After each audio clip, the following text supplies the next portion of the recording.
सभी लोगों को प्रणाम। पहला नमस्कार। आज दीपावली है तो आप लोगों को दीपावली की हार्दिक शुभकामनाएं। अब आज आगे की कथा, जिसमें कल रावण ने लंका पर चढ़ाई कर ली और वहां पर जाकर के वानर सेना ने आतंक मचाया, राक्षसों के कान काट दिए, उनको नोच दिया। तो राक्षस रावण को समझाते हैं कि नीति के विरुद्ध कुछ मत करो। यह सब मंत्री मुंह देखी बात कहते हैं। हे नाथ, इस भांति से पूरा नहीं पड़ेगा। समुद्र लांग कर एक ही बानर आया था, उन उसकी करनी को सब राक्षस मन ही मन में गाते हैं। तब उस समय तुम में से किसी को भी भूख न थी। नगर जलाते समय उसे पकड़ कर क्यों नहीं खा गए? इन मंत्रियों ने ऐसा आपको सुनाया है, जो इस समय सुनने में अच्छा है पर आगे दुखप्रद होगा। जिन्होंने समुद्र सहज ही बांध लिया और जो सेना समेत सुबेल पर्वत पर आ उतरे हैं, वे क्या मनुष्य हैं? जो तुम सब भाई गाल फुलाकर बात कह रहे हो कि हम खा जाएंगे। हे पिताजी, मेरी बात बड़े आदर के साथ सुनिए। मन में मुझे कायर मत समझना। जो प्यारे वचन सुनते और सुनाते हैं, ऐसे मनुष्य संसार में बहुत है। हे प्रभु, परिणाम में बहुत हितकारी व सुनने में कठोर वचन जो कहते व सुनते हैं, मनुष्य संसार में थोड़े हैं। सुनिए, नीति तो यह है कि पहले दूत भेजिए, फिर सीता जी को देकर प्रीति कर लीजिए। हे नाथ, जो स्त्री को पाकर लौट जाए तो झगड़ा न बढ़ाइए, नहीं लौटे तो समर में सम्मुख होकर हट करके युद्ध कीजिए। हे प्रभु, यह जो मेरा मत आप माने तो संसार में दोनों प्रकार से सुयश होगा। यह सुनते ही रावण सक्रोध पुत्र से कहने लगा, रेसठ, तुझे ऐसी नीति किसने सिखलाई? तेरे मन में अभी से संदेह उठने लगा। ए लड़के, तू बांस की जड़ में कांटेदार पौधे की तरफ उत्पन्न हुआ है। पिता के ऐसे कड़े और तीखे वचन सुनकर प्रहस्त कठोर वचन कहता हुआ घर को चला। हितकारी बात तुम्हें इस बात प्रकार अच्छी नहीं लगती, जिस प्रकार मरने वाले को औषधि नहीं सुहाती। संध्या का समय जानकर रावण अपनी 20 भुजाओं को निहारता महल की ओर चला गया। लंका की चोटी पर एक स्थान बहुत विचित्र था, वहां अखाड़ा था। वहीं जाकर रावण बैठा। किन्नर उसके गुणानुवाद गाने लगे। ताल, पखावज और वीणा आदि बाजे बज रहे हैं। चतुर अप्सराएं नाच रही हैं। वह सदैव 100 इंद्रों के समान आनंद करता है। यदि सिर पर बड़ा हुआ प्रबल शत्रु चढ़ आया, तथापि उसके मन में कोई डर नहीं है।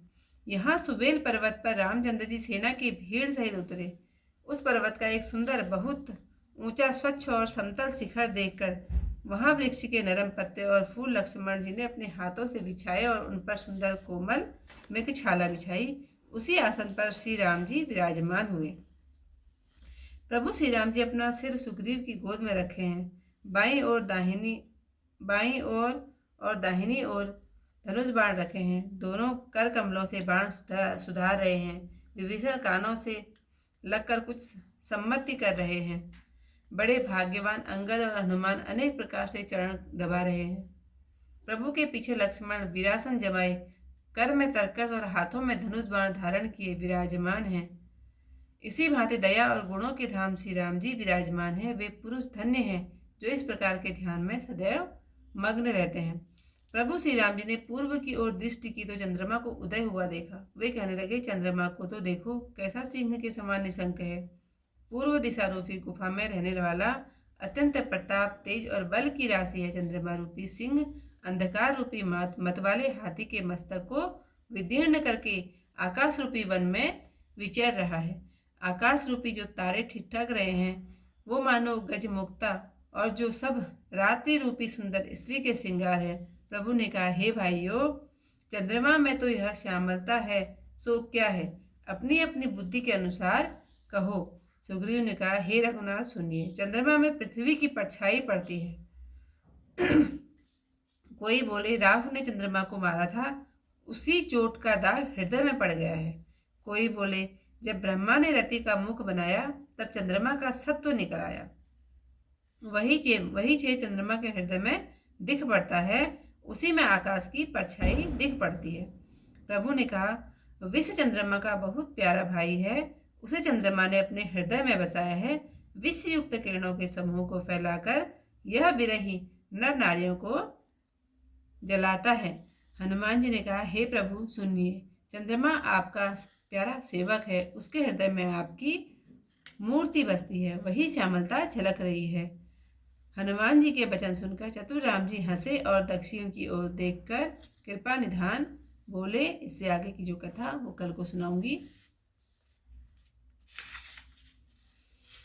कहि सचिव सठ ठकुर सुहाती, नाथ न पुर आव एहि भांति। वारिधि नाग एक कपि आवा, तासु चरित मन महु सबु गावा। सुधा न रही तुम्हि सब काहू, चारत नगर कसन थरी खाहू। सुनत नीत आगे दुख पावा, सचिव न असमत प्रभु ही सुनावा। जेहि बारिश बधायहु हेला, उतरेउ सेन समेत सुवेला। शोभन मनु खाव हम भाई, वचन कहि सब गाल फुलाई। तात वचन मन सुनु अति आदर, जनि मनु गुनहु मोरि करी कादर। प्रिय वाणी जे सुनई जगाही, ऐसे नर निकाय जगहि। वचन परम हित सुनत कठोरे, सुनहित कहित नर प्रभु थोरे। प्रथम वशीष पठौ सुन नीति, सीता दे करहु पुनि प्रीति। नारी पाए फिर जाहि जो, तो न बड़ा वैरारी। नाहि ते सन्मुख समर मही, तात करी हटि मारी। यह मत जो मानो प्रभु मोरा, उभय प्रकार सुजग तोरा। सुत सनकट दस कंठ रिसाई, असिमति सट कही तोहि सिखाई। अबहि ते उर संशय हुई, वेनु मूल सुत भयउ गमोई। सुनि पितु गिरा परस अति घोरा, चला पवन कठिक वचन कठोरा। हित मत तो हिन लागत कैसे, काल विवश कहूँ भेजस जैसे। संध्या समय जानि दस सीसा, भवन चलो निरखत भुज बीसा। लंका शिखर उपर अंगारा, अति विचित्र होई अखारा। बैठ जाय ते मंदिर रावण, लागे किनर गुण गन गावन। बाजहि ताल पखाउज बीना, नित्य करें अपसरा प्रवीणा। सुना शीर सत सरित सो, नंदत करे विलास। परम परवल रिपुशीस पर, तदपि सोचन त्रास। यहाँ सुबेल शैल रघुवीरा, उतरे सेन सहित अति भीरा। शिखर एक उतंग अति देखी, परम रम्य सम शुभ्र विशेषी। तहाँ तरु किस लय सुमन सुहाए, लक्ष्मण रचि निज हाथ रसाए। तापय रुचिर मृदुल मृग छाला, तेहि आसन आसीन कृपाला। प्रभु कृत शीस कपीस उछंगा, बाम दहिन दिशिता निसंगा। दुह कर कमल सुधारत बाना, कह लंकेश मंत लगी काना। बड़ भागी अंगद हनुमाना, करल कमल चापद विधि नाना। बहु पाछे लक्ष्मण विरासन, कठिन संग कर बान सरासन। एहि विधि कृपा रूप गुण, धाम राम आसीन। धन्य ते नर एहि ध्यान जे, रहत सदा लय लीन। पूरब दिशा बिलोकी प्रभु, देखा उदित मयंक। कहत सबहि देखऊँ ससियहि, मृगपति सरिस असंक। पूरब दिशि गिरि गुहा निवासी, परम प्रताप तेज बल राशि। मत नाग तप कुंभ विदारी, शशि केसरी गगन बनचारी। बिथुरे नभ मुकुता हल तारा, निशि सुंदरी केर सिंगारा।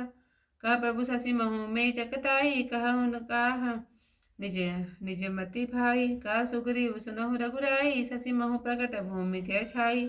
मारे हुराय शशि कर कोई, उर मह परि श्यामता सोई। को कहज विधिरति मुख कीना, सार भाग शशि कर हरि लीना।